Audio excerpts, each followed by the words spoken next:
కేంద్ర రాష్ట్ర ప్రభుత్వాల భాగస్వామ్యంతో 229.81 కోట్ల వ్యయంతో 3 ఏళ్ల క్రితం Indian institute of foreign trade campus నిర్మాణానికి శ్రీకారం చుట్టగా గత వైకాపా ప్రభుత్వం రాష్ట్ర ప్రభుత్వ వాటా నిధులు ఇవ్వకుండా తాత్సారం చేసి నిర్లక్ష్యంగా వ్యవహరించడం జరిగిందని కాకినాడ పార్లమెంట్ సభ్యులు తంగెళ్ల ఉదయ్ శ్రీనివాస్ తెలిపారు.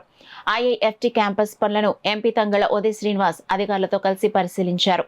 కొత్తపల్లి మండలం పొన్నాడ వద్ద 25 ఎకరాల విస్తీర్ణంలో కేంద్ర ప్రభుత్వం ఏర్పాటు చేస్తున్న ప్రతిష్టాత్మక Indian institute of foreign trade campus నిర్మాణ పనులను కాకినాడ పార్లమెంట్ సభ్యులు తంగెళ్ల ఉదయ్ శ్రీనివాస్ పరిశీలించారు.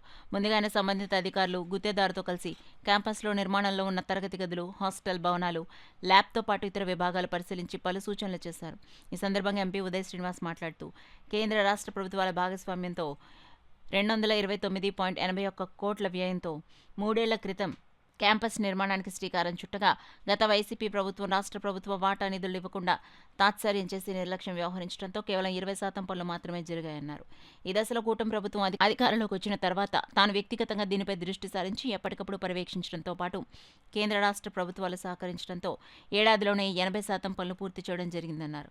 అలాగే పెండింగ్లో ఉన్న కేంద్ర ప్రభుత్వ వాటా నిధుల కోసం పలుమార్లు కేంద్ర వాణిజ్య శాఖ మంత్రి పీయూష్ గోయల్ సంబంధిత శాఖ అధికారులను కలిసి ఒత్తిడి చేయగా కేంద్రం ఇటీవల 25 కోట్లు విడుదల చేస్తుందన్నారు. నిధులు అందుబాటులో ఉన్నందున పనుల్లో వేగం పెంచి క్యాంపస్ను త్వరితగతిన అందుబాటులోకి తీసుకురావాలన్నారు.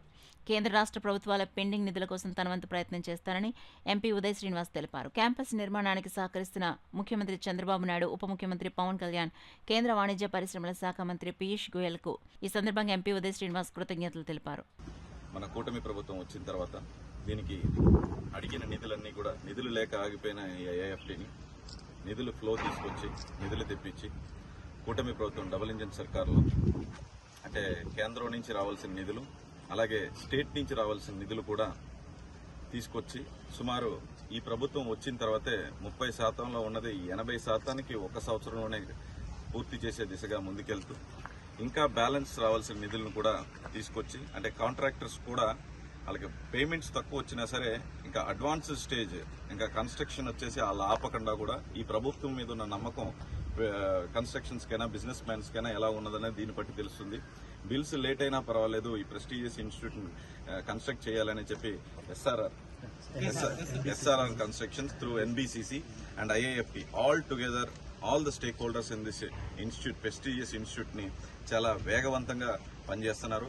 దానికి కేంద్రంలో ఏ అడ్వకేసీ కావాలన్నా సరే నేను ప్రత్యేకంగా వెళ్లి మాట్లాడి చేయించడం, అలాగే రాష్ట్రంలో కూడా మన ముఖ్యమంత్రి పవన్ కళ్యాణ్ గారి ద్వారా సీఎం గారికి చెప్పించి అండ్ స్టేట్ నిధులను కూడా త్వరగా రాబట్టి ఈ సంవత్సరం లోపలే ఈ డిసెంబర్ లోపలే దీన్ని మొత్తం 100% పూర్తి చేసే రికార్డ్ అంటే 1 ఇయర్లోనే మొత్తం 70 to 80% కూటమి ప్రభుత్వం వచ్చిన మొదటి సంవత్సరంలోనే ఫినిష్ చేసి స్టూడెంట్స్ అందరినీ కూడా వచ్చే అకాడమిక్ ఇయర్ నుంచి స్టూడెంట్స్ అందరినీ కూడా ఇక్కడే ఉండి చదువుకునేలాగా అలాగే వాళ్ళకు కూడా కొన్ని సమస్యలు చెప్పారు. ఆర్డబ్ల్యూఎస్ వాటర్ కానీ బస్ సర్వీస్ కానీ సెల్ టవర్ కానీ ఇవన్నిటిని కూడా వీళ్ళ రాకముందే వాళ్ళకి అన్ని సదుపాయాలు కల్పించి ఇండియాలోనే ఒక జ్యువెల్ లాగా అంటే ఒక prestigious best institute entire Andhra Pradesh అది మన కాకినాడ జిల్లాలో ముఖ్యమంత్రి గారి నియోజకవర్గంలో రావడం నిజంగా ఆనందకరం.